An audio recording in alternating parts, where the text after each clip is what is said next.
ભાવનગર જિલ્લા ભાજપ દ્વારા લોકસભા ચૂંટણી વિજય હરખ સન્માન સાથે આયોજન બેઠક મળી ગઈ।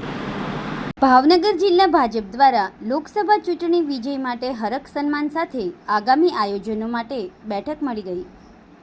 લોકસભામાં ભવ્ય વિજય માટે ભાજપના એક કાર્યકર્તાઓની મહેનત હેતુ હોદ્દેદારોનું ભાવનગરમાં સન્માન થયું। ભાવનગર જિલ્લા ભાજપ પ્રમુખ શ્રી રાઘવજીભાઈ મકવાણાના અધ્યક્ષ સ્થાને મળેલ બેઠકમાં લોકસભા ચૂંટણીમાં ભાવનગર તથા અમરેલી બેઠકના જિલ્લાના વિસ્તારના કાર્યકર્તાઓની સક્રિયતા અંગે હરખ સન્માન સાથે આગામી આયોજનો અંગે હોદ્દેદારો જોડાયા। પ્રમુખ શ્રી રાઘવજીભાઈ મકવાણા, પ્રભારી શ્રી બ્રિજરાજસિંહ ઝાલા, શ્રી મહેન્દ્રભાઈ પનોત, ધારાસભ્ય શ્રી ગૌતમભાઈ ચૌહાણ વગેરેએ ભારતીય જનતા પક્ષ માત્ર રાજકારણ નહીં, સામાજિક પ્રવૃત્તિ માટે પણ સક્રિય સંગઠન છે, આમ સૌ હોદ્દેદારો અગ્રણીઓએ વાત કરી। વિશ્વનો યોગ દિવસ ઉજવી રહ્યા છે આખું વિશ્વ, ત્યારે આપણી જિલ્લાની પણ જવાબદારી 21 જૂન નો યોગ દિવસ ઉજવવાની છે। દુનિયાની અંદર ટોટલ 192 દેશની અંદર આ યોગ દિવસ ઉજવાય છે। જે યોગ દિવસની સ્થાપના આપણા વડાપ્રધાન નરેન્દ્રભાઈ મોદી 2014માં જ્યારે બન્યા ત્યારે આપણે વિશ્વની જે બેઠક થઈ હોય તે સંયુક્ત રાષ્ટ્રની મહાસભા, એ મહાસભાની અંદર પ્રસ્તાવ મૂકવામાં આવ્યો કરવી પડી અને છતાંય બૂથમાંથી જે કાર્યકર્તાઓ મતદાન કરાવતા હતા, લોકો મતદાન કરતા હતા અને એના પરિણામ સ્વરૂપે ભાવનગર જિલ્લામાં ઐતિહાસિક કહેવાય એવી 4,58,000ની લીડ આપણને જે મળી, આમાં બધા જ આપણે પોતાની જાતને પૂછીએ કે કેટલો બધો ફાયદો કાર્યક્રમથી થતો હોય છે। પણ આપણા કાર્યક્રમની હારવાર શક્તિ કેન્દ્ર અને બૂથને આપણે કાર્યાન્વિત કરવા માટેનો આપણને એક મોકો મળ્યો છે, તો એને લઈને આપણે શક્તિ કેન્દ્રને કેમ આપણે વધારે એક્ટિવ ન કરી દઈએ? મન કી બાતના કાર્યક્રમને લઈને બૂથને સંઘની જે કાર્ય પદ્ધતિ છે, બૂથ ટોળી જે આપણે કહીએ, આપણે બૂથ ટોળી બની જાય, સંઘ ટોળી જે થતી હોય એ જે બૂથની ટોળી બની જાય, બૂથમાં 8-10 કાર્યકર્તાઓને આપણો પ્રવાસી કાર્યકર્તા મળે, કાંઈ ન કરે તો કાંઈ ન પડે, મળવાથી એટલું બધું એનું પાછળની ફલશ્રુતિ છે ને આગેવાનો કહેવાના છે। પણ મારા ભાગે જે વિષય વૃક્ષારોપણનો, આમ તો રાષ્ટ્રીય લેવલથી વૃક્ષારોપણનો કાર્યક્રમ એ આ વખતે કંઈક અલગ પ્રકારે જો થીમ બને અને એના આધાર ઉપર વૃક્ષારોપણ સારી રીતે થાય અને વૃક્ષ ઉછળે એના માટે ખૂબ મનોમંથન કરીને આપણા રાષ્ટ્રીય આગેવાનોએ એક પેડ માં કે નામ કરવાનો છે। પછી વૃક્ષારોપણનો કાર્યક્રમ આવ્યો છે। વૃક્ષારોપણ કાર્યક્રમ 23 જૂનથી 6 જુલાઈ સુધી કરવાનો છે। એના મુજબ 25 જૂન કટોકટી દિવસ લગભગ બધા મંડળમાંથી ઇન્ચાર્જ સંયોજક અને 2 સંયોજકના નામ આપી દીધા।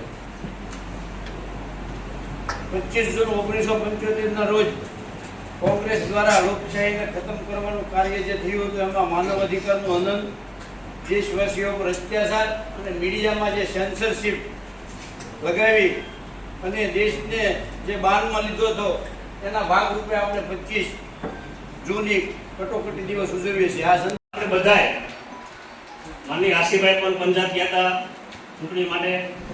આપણા ગુજરાતમાંથી ઉત્તર પ્રદેશ, વેસ્ટ બંગાળ, મહારાષ્ટ્ર, દિલ્હી, અલગ અલગ જગ્યાએ બધા આપણે ત્યાં ગયા હતા। પણ આ જે આપણો વાર્ષિક કાર્યક્રમોમાંથી એક કાર્યક્રમ જે નિર્માણ દિવસનો છે આપણો ડૉક્ટર મુખર્જી સાહેબનો, આપણને સૌને ખ્યાલ હોવો જોઈએ કે જે આપણી સ્થાપના પાર્ટીની થઈ છે એનો જે વિચાર મુખર્જીને આવ્યો હતો, શ્યામાપ્રસાદ મુખર્જીને, કે ભાઈ એક દેશમાં 2 વિધાન 2 વિશાલ એ શક્ય નથી।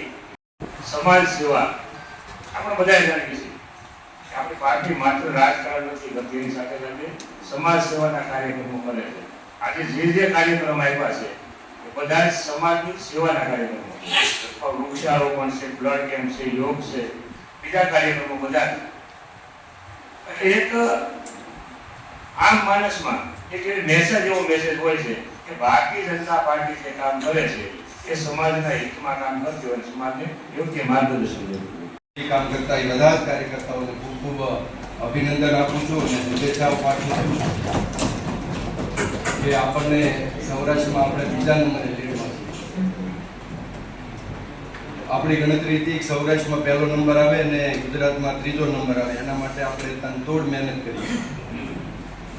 પણ મહેનત બાદ કશાશ રહે એવું તો ન કહી શકાય, પણ ગરમી એટલી બધી હતી કે આપણે મતદાન કરાવી ન શક્યા. ઇલેક્શન પછીના જે ઇન્ટરવલ છે એને પૂરો કરીને આપણે ફરીવાર આપણા ભારતીય જનતા પાર્ટીના જે રૂટીન કાર્યક્રમ છે એમાં આપણે સૌ જોડાવા જઈ રહ્યા.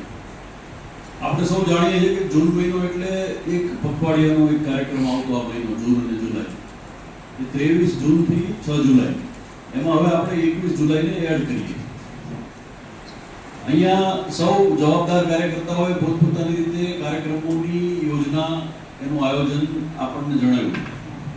આ વખતે પ્રાપ્ત કર્યા છે. એમાં સૌથી મોટું પહેલા નંબરે રૂપાલા સાહેબ જીત્યા છે. રૂપાલા સાહેબ એટલે આપણા ભાવનગર અમરેલી લોકસભાના કાર્યકર્તા આગેવાન.